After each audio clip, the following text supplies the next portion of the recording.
Okay, so this is finding the inverse.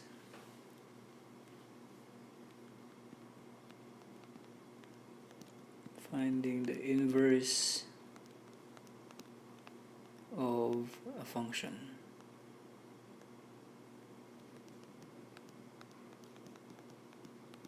So let's take an example. F of x is equal to x plus 3 over 2. There are different versions in getting the inverse of a function. I'll show you one version of a solution.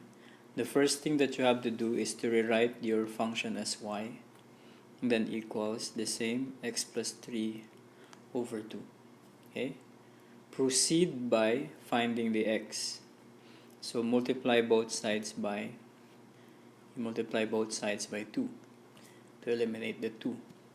So this gives you 2y, and then equals 2 will be cancelled because of the 2, then x plus 3. And stay on your goal, you want to solve for x.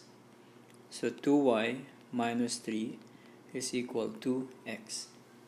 The final step is interchange the x and y. When you say interchange, literally change y to x and x to y.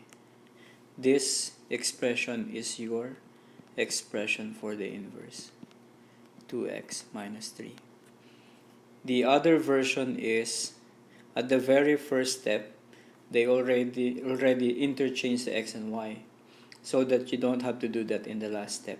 So either way will work, okay? But if you follow the first version, solve for x, interchange x and y, that will give you the function expression, okay?